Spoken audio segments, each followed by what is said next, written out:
CM Vishnudeo Sai आज रायपुर और दुर्ग का करेंगे दौरा। सीएम आवास में इंटरसेप्टर वाहनों के फ्लैग ऑफ कार्यक्रम में भी शामिल होंगे और दीनदयाल उपाध्याय ऑडिटोरियम जाएंगे सीएम विष्णुदेव साय। मितानिनों के राशि हस्तांतरण कार्यक्रम में होंगे शामिल। कार्यक्रम के बाद दुर्ग रवाना होंगे सीएम साय। 2 बजे छत्तीसगढ़ कुंभकार समाज के वार्षिक अधिवेशन में होंगे शामिल। तो ये तमाम कार्यक्रम रहने वाला है, आज का फुल पैक्ड कार्यक्रम रहने वाला है सीएम विष्णुदेव साय का। सीएम विष्णुदेव साय आज रायपुर और दुर्ग का करेंगे दौरा। सीएम आवास में इंटरसेप्टर वाहनों के फ्लैग ऑफ कार्यक्रम में भी शामिल होंगे। साथ ही साथ दीनदयाल उपाध्याय ऑडिटोरियम जाएंगे इस कार्यक्रम में शामिल होने और मितानिनों के राशि हस्तांतरण कार्यक्रम में भी शामिल होने वाले हैं। इस खबर पर अधिक जानकारी के साथ जुड़ गए हैं मेरे सहयोगी रोहित मिश्रा रायपुर से। सीधा उनका रुख करूंगी। रोहित, आज सीएम विष्णुदेव साय का फुल पैक्ड शेड्यूल रहने वाला है, क्या कुछ उनके कार्यक्रम है? बिल्कुल, देखिए मुख्यमंत्री विष्णुदेव साय का फुल पैक्ड शेड्यूल तो रहेगा ही अंजलि, साथ ही वो सौगात देने वाले हैं, मितानिनों को बड़ा सौगात देने वाले हैं। इसके अलावा इंटरसेप्टर वाहन के माध्यम से पुलिस विभाग को बड़ी जो सौगात है वो देने वाले हैं। शुरुआत कार्यक्रम की सुबह 10 बजे मुख्यमंत्री निवास से होगी, जहां पे इंटरसेप्टर वाहन ये अतिरिक्त सुविधाओं के साथ में, आधुनिक सुविधाओं के साथ में लैस वाहन है, जिन्हें रायपुर सहित पूरे प्रदेश भर में लगभग 15 वाहनों को मुख्यमंत्री विष्णुदेव साय फ्लैग ऑफ करके यहां से रवाना करेंगे और लगभग 15 जिलों पे ये वाहन जाने वाले हैं, जिससे कहीं न कहीं आगामी समय पर जो हाईवेज है उनमें इन वाहनों के माध्यम से पेट्रोलिंग होगी। ये 360 कैमरा से लैस हैं, इनमें नशे की रोकने के लिए वहां पे मीटर्स लगाए हुए हैं। ज्यादा कोई गाड़ी स्पीड से चलती है तो उसके लिए उस पे मीटर्स लगाए गए। तो कुल मिलाकर एक बड़ी सौगात जो है वो पुलिस विभाग को मिलने वाली है, जिसके बाद में मितानिनों को, प्रदेश का जिम्मा मितानिनों को रहता है। निचले स्तर से गाँव, शहरों और अंदरूनी क्षेत्रों तक मितानिन जाती हैं, तो उनके लिए, क्योंकि पिछले दिनों ये घोषणा कर दी गई थी मुख्यमंत्री विष्णुदेव साय की मौजूदगी में, जो स्वास्थ्य मंत्री है श्याम बिहारी जायसवाल, उन्होंने घोषणा की थी कि महतारी वंदन योजना के तर्ज पे ही मितानिनों को भी राशि जारी की जाएगी। उसकी भी शुरुआत आज सुबह 11 बजे हो जाएगी। मुख्यमंत्री विष्णुदेव साय बटन दबा के पहले जो है वो राशि स्थानांतरित करेंगे, जिसके बाद कुंभकार समाज का सम्मेलन है, दुर्ग में ये सम्मेलन होने वाला है, उसमें भी मुख्यमंत्री विष्णुदेव साय पहुंचने वाले हैं। तो निश्चित तौर पर कई कार्यक्रमों में शामिल होंगे और कई लोगों को सौगात आज मिलेगी। बिल्कुल, तो तमाम कार्यक्रम रहने वाले हैं, लेकिन मुख्य बात यह है रोहित कि आज मितानिनों को बड़ी सौगात मिलेगी। आप बने रहिएगा मेरे साथ, क्योंकि एक तरफ जहां सीएम का दौरा है तो वहीं देखिए वित्त आयोग के छत्तीसगढ़ के प्रवास का आज दूसरा दिन है। आज उद्योग एवं वाणिज्य संगठन के प्रतिनिधियों से वो करेंगे चर्चा, जनप्रतिनिधियों से आयोग लेगा सुझाव। सुबह 10 से 12 बजे तक नवा रायपुर का करेंगे भ्रमण। नवा रायपुर में भ्रमण के बाद जगदलपुर जाएगी आयोग की टीम। फिर कल जगदलपुर में पंचायत प्रतिनिधियों के साथ करेंगे बैठक। तो पंचायत तक पहुंच रहा है वित्त आयोग। वित्त आयोग का ये जो तमाम कार्यक्रम है वो कल से शुरुआत हो गई थी उसकी, और छत्तीसगढ़ के प्रवास का आज दूसरा दिन रहने वाला है। आज उद्योग एवं वाणिज्य संगठन के प्रतिनिधियों से चर्चा करेगी जो वित्त आयोग की टीम है वो। जनप्रतिनिधियों से आयोग सुझाव भी लेगा। साथ ही साथ सुबह 10 से 12 बजे तक नवा रायपुर का भ्रमण भी करने वाले हैं। नवा रायपुर में भ्रमण के बाद जगदलपुर जाएगी आयोग की टीम और जगदलपुर में पंचायत प्रतिनिधियों के साथ बैठक भी करने वाली है। इस खबर पर भी ज्यादा जानकारी के साथ जुड़ गए हैं मेरे सहयोगी रोहित मिश्रा, लगातार बने हुए मेरे साथ। रोहित, वित्त आयोग टीम का जो है आज दूसरा दिन है, उसमें क्या कुछ खास रहने वाला है कार्यक्रम?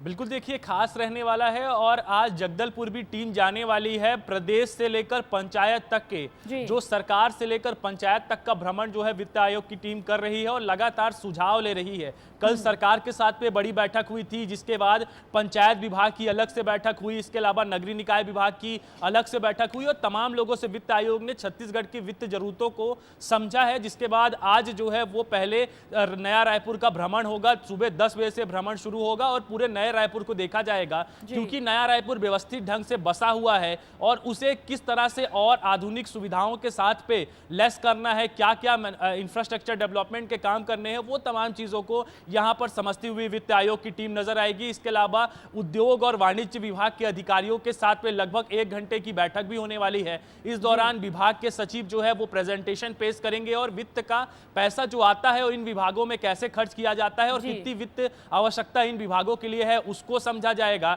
और जिसके बाद देर शाम यहां से टीम जगदलपुर के लिए रवाना होगी, क्योंकि कल ही सीएम विष्णुदेव साय ने वित्त आयोग को जानकारी दी थी और पहले से भी ये शेड्यूल में शामिल था कि जो भौगोलिक स्थिति दूसरी होने के कारण, बदली होने के कारण कहीं ना कहीं बस्तर में अतिरिक्त भार जो है वो आता है। माओवाद एक बड़ी समस्या है, जिसके कारण भी वित्त का ज्यादा पैसा वहां पे खर्च होता है। वहां पे उनको ढकेलने के लिए जो योजनाएं चली जाती है, तो उसको लेकर भी भ्रमण किया जाएगा, बस्तर में घूमा जाएगा, पंचायतों के साथ में बैठक की जाएगी, चर्चा की जाएगी किस तरह से वहां दिक्कतें आती है। प्रदेश के लिए वित्तीय और आर्थिक स्थिति के लिए बेहद जरूरी हो जाता है वित्त आयोग टीम का ये दौरा। आपका बहुत बहुत शुक्रिया रोहित तमाम जानकारी के लिए। और बढ़ते हैं अगली खबर की ओर। देखिए ये है कि ग्लोबल इन्वेस्टर समिट की तैयारी में अब मोहन सरकार जुट गई है। मध्य प्रदेश से ये बड़ी खबर मिल रही है। ग्लोबल इन्वेस्टर समिट की तैयारी में जुटी मोहन सरकार। साल 2025 में होगी ग्लोबल इन्वेस्टर समिट। सीएम 13 जुलाई को मुंबई में उद्योगपतियों से मुलाकात भी करेंगे इसी सिलसिले में, और एमपी के उद्योगपतियों से चर्चा भी करने वाले हैं। एमपी और महाराष्ट्र के निवेशकों के बीच होगी मुंबई में बैठक। मध्य प्रदेश में निवेश के लिए 6 महीने पहले सरकार ने शुरू की है तैयारी। तो देखिए कहीं ना कहीं अब सरकार का फोकस इन्वेस्टर समिट पर भी रहने वाला है। ग्लोबल इन्वेस्टर समिट की तैयारी में जुट गई है मोहन सरकार, और खास तौर पर मुंबई में उद्योगपतियों से इस चीज को लेकर मुलाकात भी करने वाले हैं सीएम। एमपी और महाराष्ट्र के निवेशकों के बीच मुंबई में बैठक होने वाली है। इस खबर पर अधिक जानकारी के साथ जुड़ गए हैं मेरे सहयोगी विवेक पांडे। सीधा उनका रुख करूंगी। विवेक, ग्लोबल इन्वेस्टर समिट कितना खास हो जाता है किसी भी सरकार का, ये बात कर ले मध्य प्रदेश सरकार का फोकस इस पर।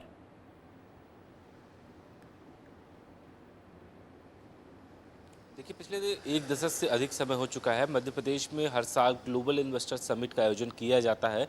मुख्यमंत्री मोहन यादव ने जनवरी के महीने में ही उज्जैन से इसकी शुरुआत की थी, और सरकार ने दावा किया कि लाखों करोड़ों रुपए के निवेश मध्य प्रदेश में आए हैं। और अगले साल 2025 में होने वाले इन्वेस्टर समिट को लेकर सरकार ने तैयारियां अभी से शुरू कर दी है। खुद मुख्यमंत्री मोहन यादव इसकी तैयारी की समीक्षा कर रहे हैं, और उसके हिसाब से ही सबसे पहला उनका दौरा मुंबई का होने वाला है। 13 जुलाई को मुख्यमंत्री मोहन यादव मुंबई जाएंगे। मुंबई में स्थानीय उद्योगपतियों से चर्चा करेंगे। साथ में मध्य प्रदेश के भी इन्वेस्टर्स यानी कि उद्योगपति रहेंगे, जो दोनों ही राज्यों के उद्योगपतियों के साथ बैठकर चर्चा करेंगे। मुख्यमंत्री मोहन यादव भी मौजूद रहेंगे। तमाम सारे औद्योगिक विकास और प्रोत्साहन नीति विभाग के अधिकारी रहेंगे, क्योंकि मध्य प्रदेश और महाराष्ट्र ये दोनों ही आपस में लगे हुए पड़ोसी राज्य हैं। और इस हिसाब से सबसे जो एक बड़ी बात है कि महाराष्ट्र से ही मध्य प्रदेश में अभी तक निवेश आया है, और राज्य सरकार की कोशिशें भी रही है कि महाराष्ट्र या फिर और भी राज्य हो, मध्य प्रदेश में निवेश ज़्यादा से ज़्यादा कर सके। और यही वजह है कि मध्य प्रदेश में निवेश करवाने का जो गोल है वो मध्य प्रदेश सरकार का है। लेकिन कौन से अहम ऐसे सेक्टर्स हैं जहां पर मध्य प्रदेश सरकार का जो ये फोकस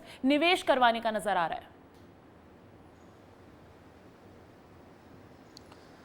देखिए, मध्य प्रदेश में कई क्लस्टर बनाए गए हैं। फर्नीचर क्लस्टर है, इसके अलावा फार्मास्यूटिकल क्लस्टर है। सबसे बड़ा इंदौर में हब है, और मध्य प्रदेश सरकार ने दावा किया करीब 20,000 करोड़ से ज़्यादा मध्य प्रदेश से फार्मास्यूटिकल इंडस्ट्री ने इंपोर्ट किया है।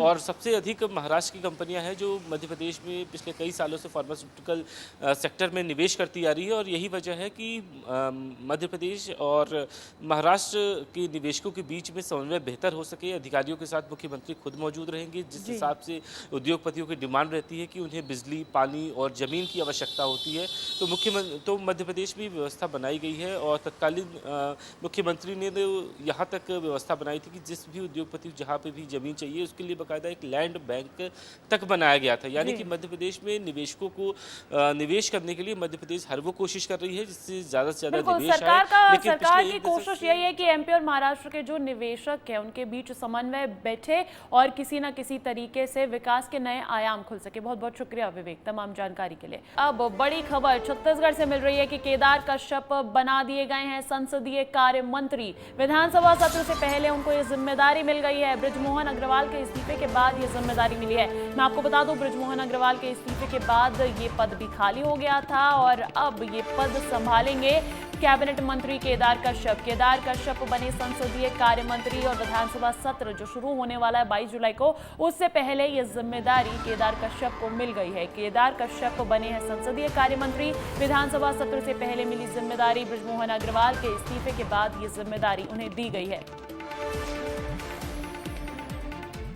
तो वहीं देखिए छत्तीसगढ़ में मोदी की गारंटी पर लगातार सरकार काम कर रही है। इसी कड़ी में प्रदेश के विष्णु सरकार अब लोगों को 500 रुपए में गैस सिलेंडर देने जा रही है। इसका संकेत भी मुख्यमंत्री विष्णुदेव साय ने ही दिया है। सीएम साय ने कहा, मोदी की गारंटी मतलब पूरी होने की गारंटी। एक तरफ सरकार जनता के किए वादों को पूरा कर रही है, लेकिन दूसरी ओर इस पर सियासत भी हो रही है।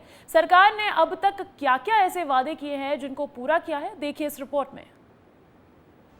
मोदी की हर गारंटी होगी पूरी, ये वादा कर रही छत्तीसगढ़ की सरकार। छत्तीसगढ़ सरकार अब प्रदेश की जनता को बड़ा तोहफा देने वाली है। नगरीय निकाय और त्रिस्तरीय चुनाव के ठीक पहले बीजेपी अब गैस सिलेंडर 500 रुपए में देने जा रही है। इसके अलावा जो सरकार ने वादा किया है उसको पूरा करने की बात भी कही जा रही है। लेकिन इससे पहले सरकार ने जनता से जो वादे किए थे उनको पूरा किया है या नहीं, वो भी जान लेते हैं। 18 लाख गरीबों को प्रधानमंत्री आवास दिया गया। 2 साल का बकाया बोनस भी किसानों को दिया गया। 21 क्विंटल प्रति एकड़ धान की खरीदी कर रही है सरकार। रामलला दर्शन योजना का जनता को मिल रहा लाभ। महतारी वंदन योजना के तहत महिलाओं को मिला फायदा।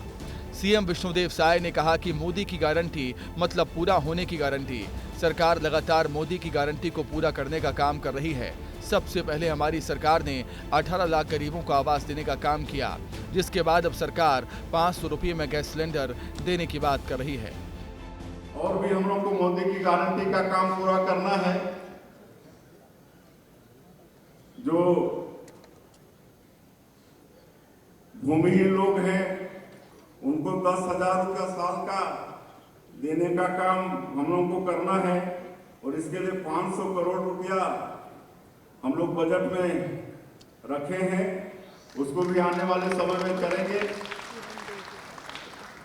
गैस का सिलेंडर 500 रुपये में देने का वादा है, उसको भी करेंगे। जो भी वादा है वो सब वादा आने वाले समय में पूरा करेंगे। सीएम साहब बयान दें और दीपक बैज पलटवार ना करे, ऐसा कैसे हो सकता है।